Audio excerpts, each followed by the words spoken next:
నమస్తే, welcome to today 18 news. నేడు Karimnagar parliament పరిధిలో పలు రైల్వే ప్రాజెక్టుల పనులను పర్యవేక్షించడం జరిగింది.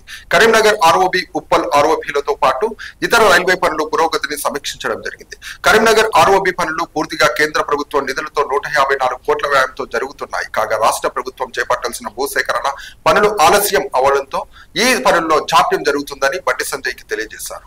కరీంనగర్ ఆర్ఓబి మొదట రాష్ట్ర ప్రభుత్వానికి యొక్క వాటా 80 కోట్లు, కేంద్ర ప్రభుత్వం వాటా 20 కోట్ల రూపాయలతోని ఈ కరీంనగర్ తీవ్రపల్లి ఆర్ఓబి నిర్మాణాన్ని ప్రారంభించడం. చాలా మంది ప్రజలు ఇబ్బంది పడుతున్నారు. ఆర్ఓబి లేకపోవడం వలన రైలు గేటు పట్టబడాల ఇబ్బంది వస్తుందని చెప్పి వాదన గుర్తించిన తర్వాత కేంద్ర ప్రభుత్వం స్పందించి ఆర్ఓబికి ఆమోదం తెలిపింది.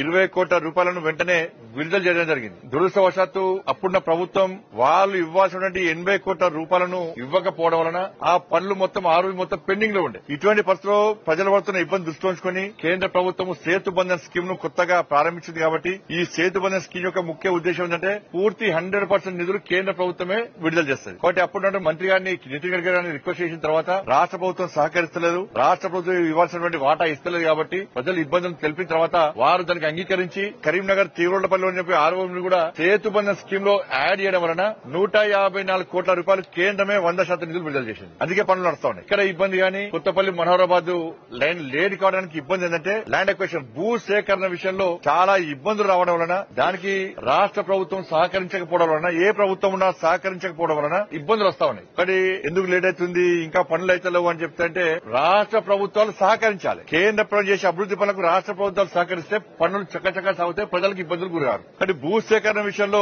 ఏ ప్రాజెక్ట్ వచ్చినా కూడా రాష్ట్ర ప్రభుత్వాలు భూ సేకరణ విషయంలో సహకరిస్తున్నారు. భూ సేకరణ చేసేది రాష్ట్ర ప్రభుత్వాలే. ఇక్కడ ఆర్ఓబి కూడా భూ సేకరణ సంబంధించి ఇబ్బందులు రావడం వలన ఇలా ఆర్ఓబి పనులు కొంచెం లేట్ గా నడుస్తున్న విషయం వాస్తవం. ఇంకా 6 months లోపల ఈ 154 కోట్ల రూపాయలతో ప్రారంభించినటువంటి ఆర్ఓబిని వన్ సైడ్ ల్యాండ్ క్లియర్ చేసే ప్రయత్నం చేస్తున్నాం. 6 నెలల లోపల ప్రజలకు ఎలాంటి ఇబ్బంది కాకుండా, ట్రాఫిక్ ఇబ్బంది కాకుండా వన్ సైడ్ లైన్ అనేది పూర్తి చేస్తాం. ఆర్ఓబి ప్రజలు సులువుగా పోయడానికి వీలుగా. మళ్ళీ దాని తర్వాత ఇంకో 6 months లోపల మిగతా సెకండ్ లైన్ కూడా పూర్తి చేసే ప్రయత్నం చేస్తాం. బట్ అక్కడ ఆ తార్ రోడ్ సంబంధించి ఇప్పుడు ప్రజలు ఇబ్బంది పడుతున్నారు. కాబట్టి అప్పుడు రాష్ట్ర ప్రభుత్వంతో మాట్లాడి 36 లక్షల రూపాయలను మనం శాంక్షన్ చేయించడం జరిగింది. ఆ 36 లక్షల రూపాయలతో వెంటనే రోడ్డు నిర్మాణం కూడా పూర్తి అయిపోయింది. కానీ ప్రజలకు ఎలాంటి ఇబ్బంది కాకుండా. ఉప్పల్ సంబంధించి ఆర్ఓబి విషయంలో ఆలస్యమైన విషయం వాస్తవం. నేను గతంలో కూడా ఉప్పల్ దానికి సంబంధించి 54 కోట్ల రూపాయలతోని ఆర్ఓబి ప్రారంభించడం, 2016లో ప్రారంభించడం, 2019 క్లియర్ కావాలి పడి. కానీ ఇప్పుడు కూడా పనులు ఇంకా నడుస్తున్నాయి, మధ్యలో పనులు ఆపేశారు. నేను ఎన్నికలకు ముందు రివ్యూ చేసిన తర్వాత అప్పుడు తిరిగి పనులు ప్రారంభమైనాయి. కానీ ప్రజల ఇబ్బంది దృష్టి ఉంచుకొని దాని మీద సీరియస్ గా రివ్యూ చేయడం జరిగింది. వాళ్ళ ఉప్పల్ ఆర్ఓబికి సంబంధించి